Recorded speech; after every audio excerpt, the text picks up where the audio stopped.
नमस्कार. स्वागत तुमचं न्यूज लॉन्चर मराठीवर. मी अशोक वानखडे. काय सध्या मला वाटतं वाईट दिवस आले, की सगळीकडनं वाईटच बातम्या मिळतात. हजार प्रयत्न करून सुद्धा राहुल गांधीचा कालचा कार्यक्रम इतका जबरदस्त सक्सेस झाला, की ना देवेंद्र फडणवीसला समजून राहिलं काय करावं, ना मोदी अमित शहाच्या जोडीला कळतंय काय करावं. कोट्यात खोडा टाकण्याचा प्रयत्न केला तो फार चांगला झाला. त्याच्यानंतर ग्राउंड न मिळणं देणे, राहुलच्या कार्यक्रमाच्या वेळेला पॉप सिंगरचा कार्यक्रम ठेवणे त्याच ग्राउंडमध्ये, असे भयंकर प्रकार करूनही डेहराडूनचा कार्यक्रम कोट्यापेक्षाही मोठा झाला. मग प्रयागराजमध्ये ग्राउंड न मिळणे देणे, पुन्हा मग ग्राउंड मिळालं तर तिथे प्रयत्न करणं कार्यक्रम बिघडवण्याचा, तो कार्यक्रम डेहराडून पेक्षाही मोठा झाला. राहुल गांधी पुण्यात, आणि राहुल गांधीच्या म्हणण्याप्रमाणे पुणे म्हणजे प्रेम, आणि राहुल गांधीवर किती लोक जेनजी प्रेम करतो हे फक्त मुलींनी येऊन दाखवून दिलं. ज्याला मोनोलॉग म्हणत होते तो मल्टी अँग्युलर डायलॉग होता, या मल्टी डायलॉग होता असं म्हटलं तरी चालेल. मल्टी लॉग होता. इतकी मुलं एकत्र येऊन बोलले.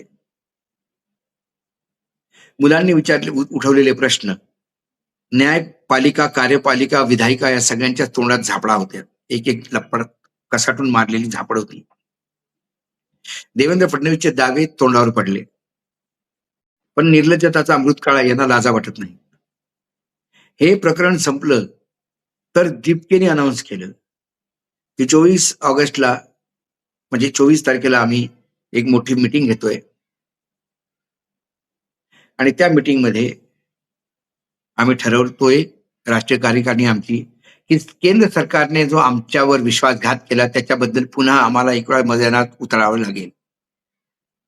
केंद्र सरकारने यांच्याशी जो वाटाघाटी केल्या होत्या, त्या धर्मेंद्र प्रधानचा राजीनामा, सर्व विद्यार्थ्यांवर केलेल्या FIR रद्द, आणि पुन्हा या आंदोलनास समोर ठेवून कुठलाही FIR होणार नाही, प्रताडित केल्या जाणार नाही, आणि नीट एक्झाम नंतर ज्या लोकांनी जीव दिल्या असे मुलांच्या 24-25 मुलांची लिस्ट होती, यांना मुआवजा करोडो रुपयात, काही 1 करोड रुपये पर हेड असं मागितलं होतं. सरकारने लिखित ते आश्वासन मान्य करण्याचा प्रयत्न केला. त्या अगोदर जैनजी म्हणाले की जोपर्यंत तुम्ही राजीनामा घेत नाही तोपर्यंत बाकी बात होगी नाही. त्यांनी धर्मेंद्र प्रधानचा राजीनामा घेतला, आणि त्यानंतर वाटाघाटीमध्ये लिखितमध्ये आश्वासन दिलं, पण ते आश्वासन पाळलं नाही. कोर्टात कोणाला तरी पाठवलं, त्यांनी मग कोर्टातनं ऑर्डर आणली की 18 वर्षाच्या खालील मुलांच्या सगळ्या FIR रद्द. 18 वर्षानंतर कोणा मुलाकडे कुठली जरी FIR असली तर ती FIR रद्द करणार नाही. झेंझी कोर्टात गेलं. सुप्रीम कोर्टाने 3 वेळा नोटीस देऊन केंद्र सरकारला सांगितलं, ज्या लोकांवर FIR आहे त्यांची यादी आम्हाला द्या. सुप्रीम कोर्टाची अनुशंसाची होती, ती यादी आल्यावर 142 मध्ये जो सुप्रीम कोर्टाला एक्स्ट्रा पॉवर आहे त्या पॉवरचा वापर करून ह्या सगळ्या FIR रद्द करण्याच्या, पण सरकारने जाणून बुजून 3 वेळा बोलूनही ती लिस्ट दिली नाही. त्यामुळे सरकारची कुठेतरी मनीषा वादापुरा करण्याची नाही, दिलेला शब्द पाळण्याची नाही. त्यामुळे आता पुन्हा आम्हाला आंदोलन करावं लागेल. आणि आता जर आंदोलन करायचं असलं तर त्यांना फक्त हे 2 वादे किंवा 2 दिलेले शब्द पाळा म्हणण्यापेक्षा या सरकारच्या राजीनाम्यासाठीच आंदोलन करायला हवं. कारण हे सरकार जे प्रत्येकाचाच विश्वासघात करतं. आतापर्यंत या सरकारने कधीही आपला घोषणापत्र निवडणुकीचं पाळलेलं नाही, आणि निवडणुकीमध्ये केलेले घोषणा हे चुनावी जुमले असतात असं सरकारने, म्हणजे अमित शहा स्वतः म्हणाले. 15 लाख रुपये जुमला, 6,000 रुपये सोयाबीनला भाव देतो जुमला,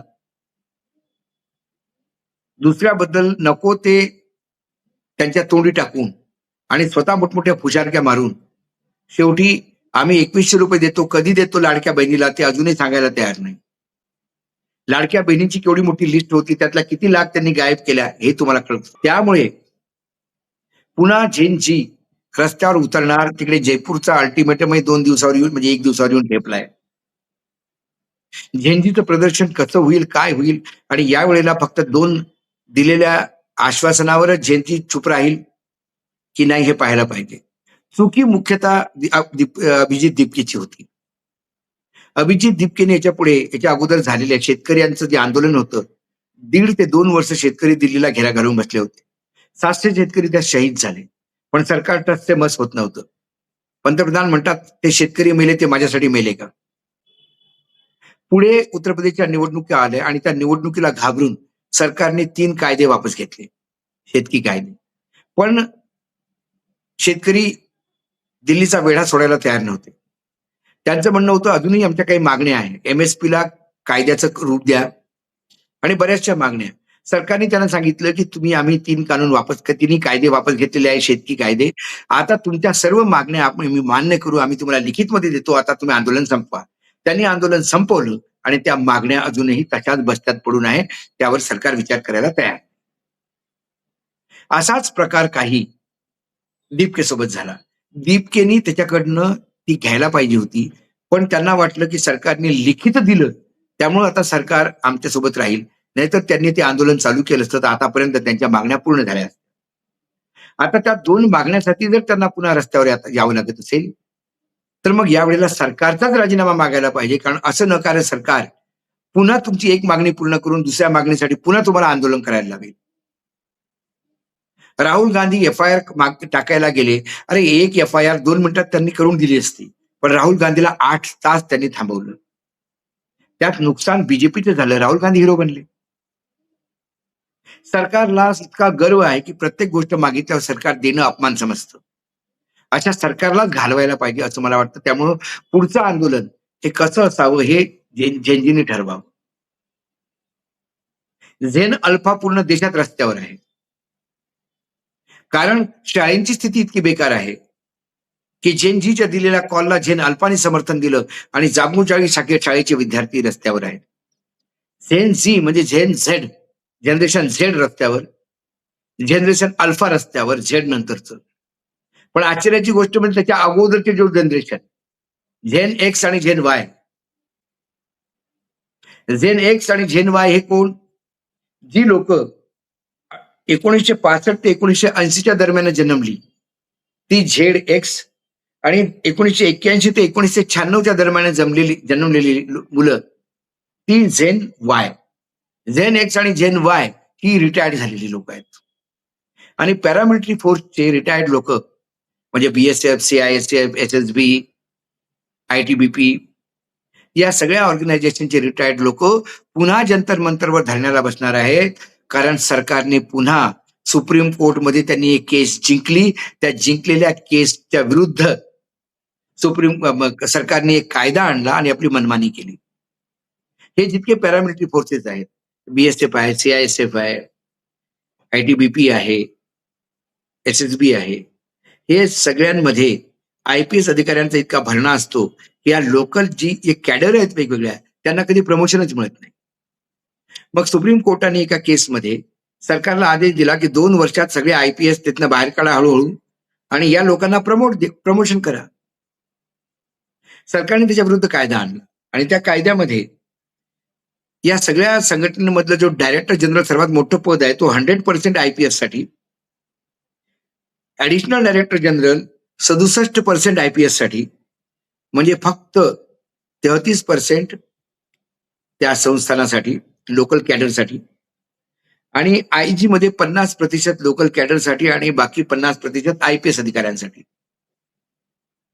आता IPS अधिकारी का नको? कारण त्या क्षेत्रात काम करणाऱ्या लोकांना प्रमोशन मिळत नाही. कधीही CISFचा DG CIF कॅडरचा माणूस होऊ शकत नाही. का नाही? आणि ही IPSची लोक 2-2 वर्षासाठी, 3-3 वर्षासाठी डेप्युटेशनला येतात.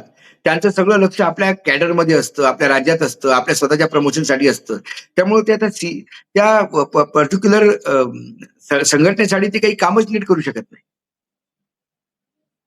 पण जो माणूस CISF किंवा ITBP मध्ये पहिल्याच दिवसापासून शेवटपर्यंत आहे, तो त्या संस्थेसाठी झडेल.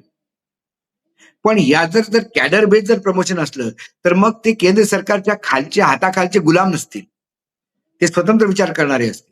पण IPS अधिकारी जेव्हा आपण वर बसवतो, तेव्हा ते IPS अधिकाऱ्याचं बरंचशी सतरंजी अटकलेली असते नेत्यांकडे.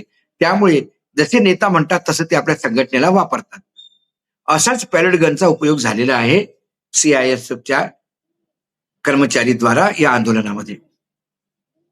त्यामुळे सरकारने जो नवीन कायदा बनवला सुप्रीम कोर्टच्या निर्णयाला धक्का देत, त्यासाठी सुद्धा ती लोक रस्त्यावर आहेत. म्हणजे जनरेशन एक्स रस्त्यावर, जनरेशन वाय रस्त्यावर, जनरेशन झेड रस्त्यावर, त्याच्यानंतरचं जनरेशन अल्फा रस्त्यावर. आणि आता लहान लहान मुलगा, एक 6 वर्षाचा मुलगा म्हणतो, मला पण जायचं आहे दिल्लीला, राहुल गांधीला पंतप्रधान बनवायचं. म्हणजे जनरेशन अल्फा नंतरचं जनरेशन सुद्धा या सरकार विरोधी जाताना दिसतं. एकूण सरकार स्थिती फार दयनीय झालेली आहे. आज न्यूज लॉन्चर मराठीमध्ये एवढंच. पुन्हा येतो काही विषयासोबत. तुमचे नमस्कार. पाहत रहा न्यूज लॉन्चर मराठी.